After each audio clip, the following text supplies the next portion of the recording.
नमस्कार, आप देख रहे हैं मध्य भारत और मैं हूं आप सभी के साथ आरती। तो चलिए बुलेटिन की शुरुआत कर लेते हैं आज की बड़ी खबर के साथ। पंकाजूर से महाराष्ट्र जाने वाली मुख्य सड़क इतनी जर्जर हो गई है कि सड़क पर गड्ढा या गड्ढे पर सड़क कहना मुश्किल है।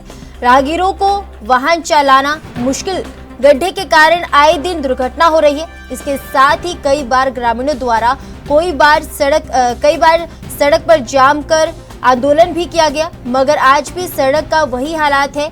यह सड़क लगभग 10 से 15 साल से इसी हालात में ही है। इससे पहले यहाँ कांग्रेस की सरकार थी और अभी भाजपा की सरकार है, लेकिन देखने वाली बात यह है कि सड़क पर अभी तक सरकार का ध्यान ही नहीं पड़ा है। आज हमारे संवाददाता विष्णु मिस्त्री ने सड़क पर चलने वाले राहगीरों से खास बातचीत की। आइए आपको सुनाते हैं। महाराष्ट्र जाने वाले मुख्य सड़क पर, जी हाँ, हमारे बीच आप देख सकते हैं ये जो महाराष्ट्र पखांजूर से महाराष्ट्र जाने वाले मुख्य सड़क है, इस सड़क की स्थिति, ये सड़क को देखने के बाद ना सर घूम जाता है और सोचने में लोग मजबूर हो जाता है कि सड़कों पे गड्ढा है कि गड्ढे पे सड़क है। जी हाँ, आप लंबे तरार पर आप देख सकते हैं कि यहाँ से लेकर 15 किलोमीटर दूर है महाराष्ट्र का बॉर्डर। अब वहाँ से लेकर पखांजूर तक पूरा 15 किलोमीटर का एरिया पड़ता है और जहाँ पूरा एरिया इसी तरह रोड बना हुआ है। अब तो हमारे साथ एक भाई साहब भी आए हुए जो ड्राइवर है, आइए इनसे भी जानते हैं। ये दादा आपका नाम? आप कहाँ के रहने वाले हो? हम रहने वाले हैं, मैंने महाराष्ट्र के रहने वाले हैं। अच्छा, पखांजूर गए थे? अच्छा, पखांजूर से लेकर महाराष्ट्र 15 किलोमीटर का रोड है, ये रोड कैसा है? ये तो बहुत ही खराब है और बहुत गड्ढे भी है और बहुत ही मुश्किल है चलाने के लिए गाड़ी, और इसका दूसरा चलाने के लिए बहुत परेशानी हो जाए और टाइम भी बहुत लगता है। तो ये जो रोड आप कितने सालों से आना जाना कर रहे हो? ये तो आप अपने साल से देख रहे हैं, तो ये 10-15 सालों से ये रोड ऐसा ही है? ऐसे चलता है और कभी बारिश के टाइम में तो चलता भी नहीं, गाड़ी भी नहीं चलती ठीक से। धन्यवाद। तो आप सुन सकते हो ना कि ये जो रोड है ना, ये रोड की स्थिति 10 सालों से पहले ही ऐसे ही बना हुआ है। मतलब 10 सालों में 2 सरकार आ चुका है, 2 सरकार जा चुका है और सरकार के कई बार दावे होते हैं, वादे होते हैं। चाहे जब भी चुनाव के प्रचार लोग लगे हुए रहते हैं ना, तब का होता है रोड का होगा, बिजली का होगा, हॉस्पिटल का होगा, कॉलेज का होगा, ये सारे जो वादे जो करते हैं ये कहीं पूरा होता नहीं नजर आता है।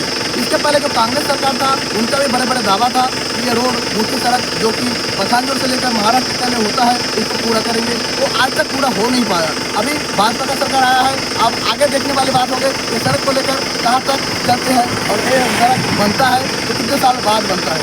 धन्यवाद। आप कहाँ के रहने वाले हो? ये रोड की स्थिति कब से है ऐसा? ये रोड हुआ, ये रोड बनेगा? क्या पता है क्या करेगा इस रोड को लेकर। मध्य प्रदेश में केंद्रीय मंत्री और गुना लोकसभा से भाजपा उम्मीदवार ज्योतिरादित्य सिंधिया के बेटे महाआर्यमन सिंधिया लोकसभा चुनाव के लिए अपने पिता के लिए बड़े पैमाने पर प्रचार कर रहे हैं। आज उन्होंने चंदेरी और पिछोर विधानसभा क्षेत्र के 10 से ज्यादा गांवों में प्रचार किया और पिछोर के सेमरी गांव में बड़ी ट्रैक्टर रैली का भी नेतृत्व के साथ ही जनसभाएं भी की।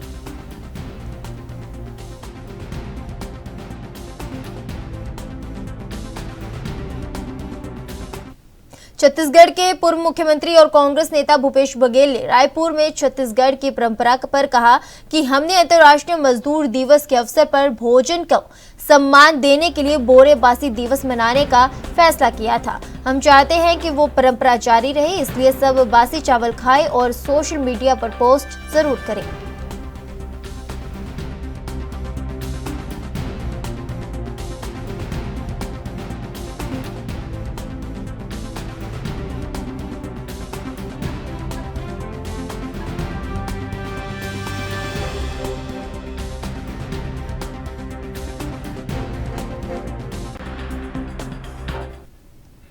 अखिल भारतीय कांग्रेस पार्टी की स्टार प्रचारक प्रियंका गांधी का आगमन चिरमिरी के डोमल नहिल फुटबॉल ग्राउंड में होने जा रहा है, जिसके लिए सुरक्षा की दृष्टि से सभी पुख्ता इंतजाम किए जा चुके हैं। इस महासभा में लोकसभा चुनाव के मद्देनजर कांग्रेस ने अपनी घोषणा पत्र में जो 5 संकल्प लिया है उन्हीं बातों को जनता तक पहुंचाने के लिए प्रियंका गांधी चिरमिरी की जनता से रूबरू होने जा रही है। अब आने वाले चुनाव में देखना है कि जनता किस पर अपना विश्वास जताती है।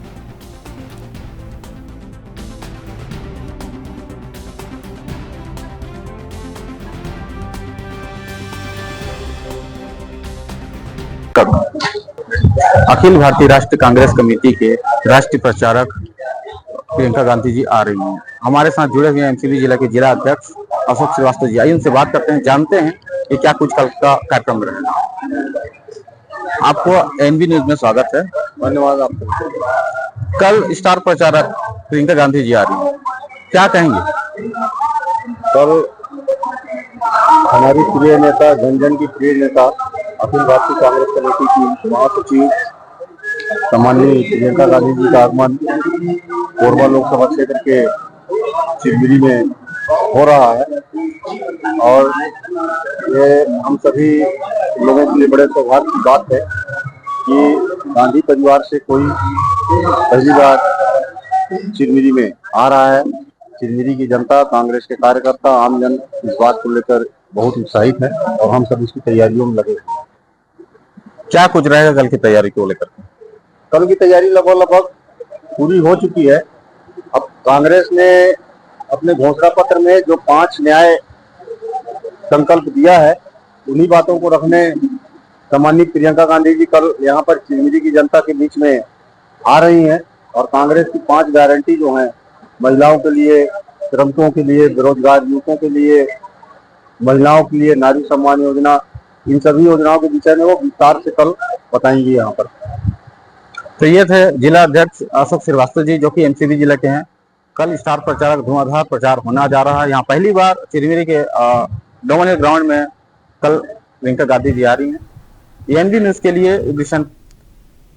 छत्तीसगढ़ के कोरबा में केंद्रीय गृह मंत्री अमित शाह ने एक सार्वजनिक बैठक को संबोधित करने के साथ ही कांग्रेस सरकार पर निशाना साधते हुए कहा कि भूपेश बघेल सरकार में नक्सलवाद को बढ़ावा दिया गया था। जब विष्णुदेव साय के नेतृत्व में हमारी सरकार बनी तो केवल 4 महीनों में 95 लोग मारे गए, 350 लोग गिरफ्तार हुए और कई लोगों ने आत्मसमर्पण किया।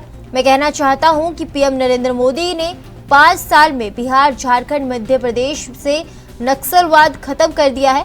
छत्तीसगढ़ छूट गया था क्योंकि यहाँ भूपेश बघेल की सरकार थी, लेकिन मैं कहना चाहता हूँ कि पीएम मोदी को तीसरी बार प्रधानमंत्री बनाओ और हम 2 साल में नक्सलवाद को जड़ से खत्म कर देंगे।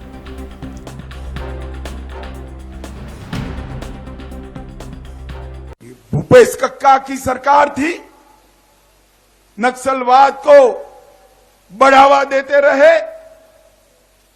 विजय बैठा है यहां, हमारे विष्णुदेव जी की सरकार बनी, हमारे उप मुख्यमंत्री, गृह मंत्री विजय जी बैठे, 4 ही महीने में 95 लोगों को ढेर करने का काम कर दिया। 350 लोग अरेस्ट हुए, कई सरेंडर हुए।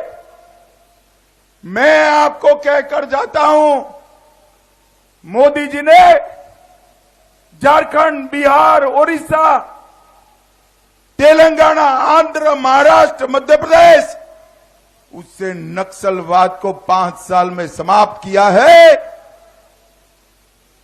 छत्तीसगढ़ छूट गया था क्योंकि यहां भूपेश कक्का की सरकार थी। मगर मैं कहकर जाता हूं, मोदी जी को तीसरी बार प्रधानमंत्री बनाओ, 2 साल में नक्सलवाद को मूल। रायपुर में छत्तीसगढ़ के मुख्यमंत्री विष्णुदेव साय ने सैनिकों की प्रशंसा करते हुए कहा कि लगातार नक्सलवाद से हमारे सैनिक मजबूती से लड़ रहे हैं। आज मैं नारायणपुर में मुठभेड़ हुई है जिसमें 10 नक्सली मारे गए हैं। मैं सैनिकों के साहस को नमन करता हूं। हम मजबूती से नक्सलवाद से लड़ते रहेंगे।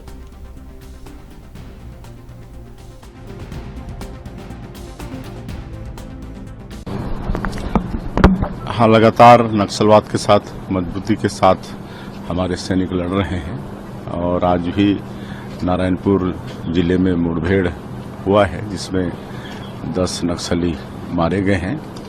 मैं हमारे सैनिकों को इसके लिए बहुत बहुत धन्यवाद देता हूं, उनके साहस को नमन करता हूं और मजबूती के साथ हम लोग नक्सलवाद के साथ लड़ते रहेंगे।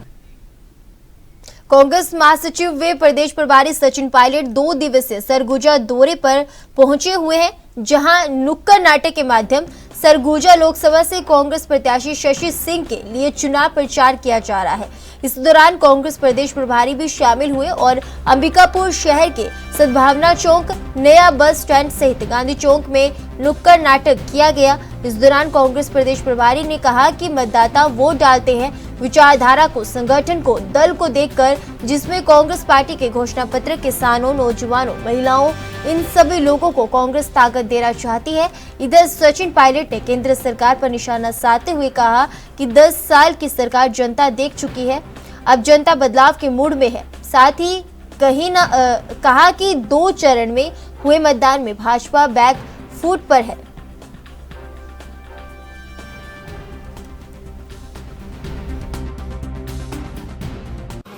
इस क्षेत्र में जैसा आप जानते हैं चुनाव हो रहा है और छत्तीसगढ़ में जो बाकी 7 सीटें हैं उसका मतदान 7 मई को होगा और सरगुजा लोकसभा क्षेत्र में बहुत मजबूती से हमारी प्रत्याशी चुनाव लड़ रही हैं। मुझे उम्मीद है ना सिर्फ इस अंबिकापुर शहर में लेकिन समूचे लोकसभा क्षेत्र में हम लोगों के कार्यकर्ताओं को पूरा आशीर्वाद मिलेगा और 7 तारीख को जब मतदान होगा तो प्रचंड बहुमत से हम लोग यहाँ पर अपनी जीत दर्ज करेंगे। इसमें कुछ गलत तो नहीं बोल रहे हैं, ये नेताओं का पलायन चुनाव से पहले अक्सर होता है, लेकिन मतदाता वोट डालते हैं विचारधारा को, संगठन को, दल को। और कांग्रेस पार्टी का जो मैनिफेस्टो है, हमारी जो रणनीति है, हमारी जो अब तक की जो कार्यप्रणाली रही जनता ने देखी, अगले 5 साल में हम लोग क्या लोगों को आश्वासन दे रहे हैं जनता देख चुकी है। किसान, नौजवान, महिला, सब लोगों को ताकत देना चाहते हैं। तो चुनाव तो देश में संवैधानिक संस्थाओं को बचाने का है, इस लोकतंत्र में हमारी जो जड़ें मजबूत हैं उसको बनाए रखने का है और लगातार संवैधानिक संस्थाओं की विश्वसनीयता पर जो प्रश्न चिन्ह लगाए जा रहे हैं वो चिंता का विषय है। और हमारे यहाँ पर 10 साल की सरकार देश में जनता देख चुकी है, अब बदलाव के मूड में है। पूरे देश में कांग्रेस और इंडिया अलायंस के जो हमारे उम्मीदवार हैं वो बढ़त बनाए हुए हैं और पहले 2 चरणों के मतदान के बाद भाजपा निश्चित रूप से बैकफुट पर है। बौखलाहट में जो भाषण और जो स्टेटमेंट्स आ रहे हैं भाजपा के नेताओं के, वो अपने आप में दिखलाता है कि कहीं ना कहीं उनको अब गड़बड़ी का। फिलहाल के लिए मेरे साथ बस इतना ही। आप बने रहे ANV न्यूज के साथ। नमस्कार।